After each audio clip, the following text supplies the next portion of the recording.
ಊಟ ಬೇಡ ಅಂತ ಕೂತವನು ಕೂಡ 2 ಬಟ್ಲು ಜಾಸ್ತಿ ಊಟ ಮಾಡ್ತಾನೆ ಈ ಬಟಾಟೆ ಜಂಪಿದ್ರೆ. Hi friends, welcome to Bhavaloka. ಇವತ್ತು ನಾನೊಂದು ವಿಶೇಷವಾದ ಸೂಪರ್ ಟೇಸ್ಟಿ ಡಿಶನ್ನು ಮಾಡ್ತಾ ಇದ್ದೇನೆ. ಇದರ ಹೆಸರು ಬಂದುಬಿಟ್ಟು ಒಂಥರ ಡಿಫ್ರೆಂಟ್ ಇದೆ. ಹೆಸರೇ ಜಂಪು ಅಂತ. ಬಿಸಿ ಬಿಸಿ ಅನ್ನಕ್ಕೆ ತುಪ್ಪ ಕಲಸಿ ತಿನ್ಬೋದು, ಮೊಸರಿಗೆ ಊಟಕ್ಕೆ ಯೂಸ್ ಮಾಡ್ಬೋದು, ಹಾಗೆ ರೊಟ್ಟಿಗೆ ಚಪಾತಿಗೆ. ಇದು ಮಾಡೋದು ಕೇವಲ ಬಟಾಟೆಯಿಂದ ಮತ್ತು ಒಂದಿಷ್ಟು ಬೆಳ್ಳುಳ್ಳಿ ಮೆಣಸು ಬೇಕು. ನೋಡೋಕ್ಕೆ ಖಾರ ಖಾರ ಇರುತ್ತೆ, ಸೂಪರಾಗಿರುತ್ತೆ. ಬನ್ನಿ ಹೇಗೆ ಮಾಡೋದು ಅಂತ ನೋಡುವ. ಈ ರೆಸಿಪಿನ ಆ್ಯಕ್ಚುಲಿ ನಂಗೆ ಹೇಳ್ಕೊಟ್ಟಿದ್ದು ನನ್ನ ಪಕ್ಕದ ಮನೆಯವರು ಒಂದು 5 years ಬ್ಯಾಕ್. ನನ್ನ ಪ್ರಿಯಕ್ಕ ಅಂತ. ಅವ್ರು ಇವಾಗ ಮಾಡ್ತಾರ ಗೊತ್ತಿಲ್ಲ ಈ ರೆಸಿಪಿನ, ನಾನಂತೂ ಮಾಡ್ತಾ ಇರ್ತೀನಿ. ನಾನು ಮಾಡಿದ್ದನ್ನು ಟೇಸ್ಟ್ ಮಾಡಿ ತುಂಬ ಜನ ಮಾಡಿದ್ದಾರೆ, ತುಂಬ ಜನ ಇಷ್ಟಪಟ್ಟಿದ್ದಾರೆ. ಮಾಡೋದಕ್ಕಿಂತ ಹೆಚ್ಚು ಅದನ್ನು ನೆನೆಸ್ಕೋತಾರೆ. ನಾನು ಕೂಡ ಅವರನ್ನು ತುಂಬ ನೆನೆಸ್ಕೋತೀನಿ. ಥ್ಯಾಂಕ್ ಯು ಸೋ ಮಚ್ ಪ್ರಿಯಕ್ಕ for giving this wonderful recipe. ನನಗೆ 3 ಪೊಟೆಟೊ ತೊಗೊಂಡಿದ್ದೀನಿ. ನೀವು ಬೇಬಿ ಪೊಟೆಟೊದಲ್ಲೂ ಮಾಡ್ಬೋದು. ಬೇಬಿ ಪೊಟೆಟೊದಲ್ಲಿ ಈಸಿ ಆಗುತ್ತೆ. ಇವಾಗ ನಾನು ದೊಡ್ಡದ್ರಲ್ಲೇ ಮಾಡ್ತಿದ್ದೀನಿ. ಕ್ಲೀನಾಗಿ ತೊಳೆದ್ಬಿಟ್ಟು ಅದನ್ನು 4 ರಿಂದ 5 ವಿಸಿಲ್ ಕೂಗಿಸ್ಬೇಕು. ಬಟಾಟೆ ಬೇಯೋ ಹೊತ್ತಲ್ಲಿ ನಾವು ಬೇಕಾದ ಮಸಾಲೆ ಮಾಡುವ. 10 ಬ್ಯಾಡಗಿ ಮೆಣಸನ್ನು ಹಾಗೆ ತಗೊಂಡಿದ್ದೀನಿ. ಇದನ್ನು ಹುರಿಯೋದೇನೂ ಇಲ್ಲ. ಇಷ್ಟು ಕೊತ್ತಂಬರಿ ಹಾಕ್ಕೊಳ್ಳಿ, ಕೊತ್ತಂಬರಿ ಬೀಜ, ಹಸಿ ಕೊತ್ತಂಬರಿ ಬೀಜ. ಇಷ್ಟು ಹುಣಸೆ ಹುಳಿ, ಸ್ವಲ್ಪ ಓಂಕಾಳು ಅಥವಾ ಅಜ್ವಾನ ಸ್ವಲ್ಪ ಸಾಕಿದ್ದು, ಇಲ್ಲಾಂದರೆ ಕಹಿ ಆಗುತ್ತೆ. ಒಂದಿಷ್ಟು ಬೆಳ್ಳುಳ್ಳಿ ಹಸಿ, ರುಚಿಗೆ ತಕ್ಕಷ್ಟು ಉಪ್ಪು. ಇದನ್ನು ಫಸ್ಟಿಗೆ ನೀರು ಹಾಕಿ ಅರಿಬಾರ್ದು, ಡ್ರೈ ಆಗಿ ಒಂದು ಸಲ ಮಿಕ್ಸಿ ಮಾಡ್ಕೋಬೇಕು. ನೋಡಿ, ಅದು ಚಿಲ್ಲಿ ಫ್ಲೇಕ್ಸ್ ಥರ ಆಗ್ತದೆ. ಅದಾದಮೇಲೆ ಸ್ವಲ್ಪ ಸ್ವಲ್ಪ ನೀರು ಆ್ಯಡ್ ಮಾಡಿಕೊಂಡು ಮತ್ತೆ ನುಣ್ಣಗೆ ರುಬ್ಕೊಳ್ಬೇಕು. ನೋಡಿ, ಫೈನ್ ಪೇಸ್ಟ್ ಆಗಿದೆ. ಈಗ 5 ವಿಸಲ್ ಆಗಿ ಬಟಾಟೆ ಬೆಂದಿದೆ. ಇದರ ಸಿಪ್ಪೆನೆಲ್ಲ ಇವಾಗ ತೆಗಿಬೇಕು. ಈ ರೆಸಿಪಿನ ನೀವು ಚಪಾತಿಗಾದರೂ ತಿನ್ಬೋದು, ರೊಟ್ಟಿಗೂ ತಿನ್ಬೋದು. ಅನ್ನ ಮತ್ತು ಮೊಸರು ಕಲಸಿ ಊಟ ಮಾಡುವಾಗ ಇದನ್ನು ಸೇರಿಸಿ ತಿನ್ನೋಕ್ಕಾಗತ್ತೆ. ಅದಂತೂ ಅದ್ಭುತ ಟೇಸ್ಟ್. ಮತ್ತು ತುಪ್ಪ ಮತ್ತು ಅನ್ನಕ್ಕೆ ಸೇರಿಸಿ ತಿನ್ನೋಕ್ಕೂ ಸೂಪರ್. ಒಂಥರ ಉಪ್ಪಿನಕಾಯಿ ಥರನೂ ಆಗುತ್ತೆ.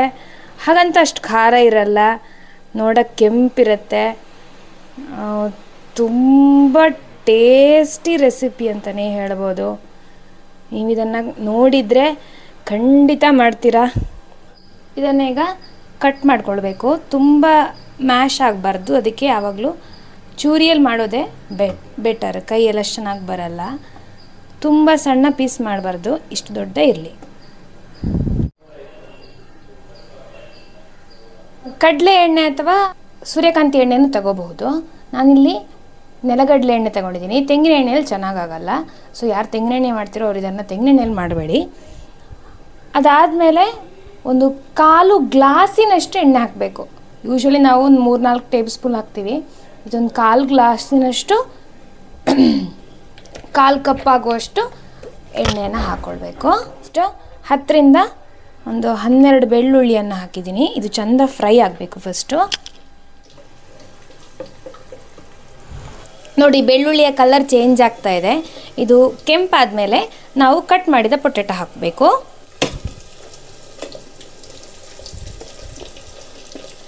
ಯಾವುದೇ ಕಾರಣಕ್ಕೂ ಪೊಟೆಟೊ ಮ್ಯಾಶ್ ಆಗಬಾರ್ದು. ಅದೀಗ ಹುಡಿಯಾಗದಂತೆ ಜಾಗ್ರತೆಯಾಗಿ ಹಾಕಬೇಕು.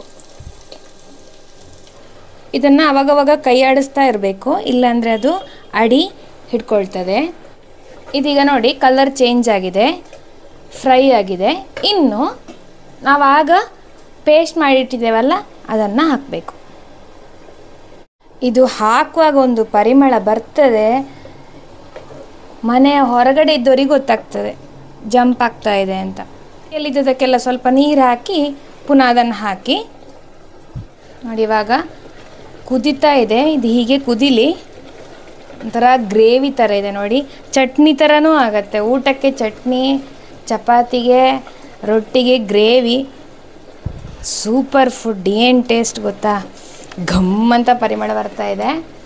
ಈಗ ಬೇಕಿದ್ರೆ ಉಪ್ಪೆಲ್ಲ ನೋಡಿಕೊಂಡು ಕಡಿಮೆ ಆಗಿದ್ರೆ ಇವಾಗ ಹಾಕ್ಬೋದು, ಉಪ್ಪು ಹಾಕ್ಬೋದು.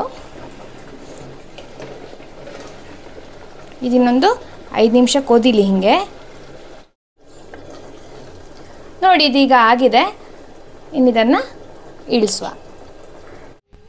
ಈಗ ಬಿಸಿ ಬಿಸಿ ಅನ್ನವನ್ನು ತಟ್ಟೆಗೆ ಹಾಕಿ ಮತ್ತು ನಾವು ಮಾಡಿದ ಜೊಂಪನ್ನು ಅದರ ಮೇಲೆ ಹಾಕಿ, ಇನ್ನೊಂದು ಸೈಡಲ್ಲಿ ತುಪ್ಪ ಹಾಕಿ, ಇನ್ನೊಂದು ಸೈಡಲ್ಲಿ ಮೊಸರು ಹಾಕಿ, ಫಸ್ಟ್ ತುಪ್ಪ ಜೊಂಪು ಮಿಕ್ಸ್ ಮಾಡಿ ತಿನ್ನಿ, ಸೂಪರಾಗಿರುತ್ತೆ. ಇನ್ನು ಮೊಸರು ಮತ್ತು ಜೊಂಪು ಮಿಕ್ಸ್ ಮಾಡಿ ತಿಂದು ನೋಡಿ, ಸೂಪರಾಗಿರುತ್ತೆ.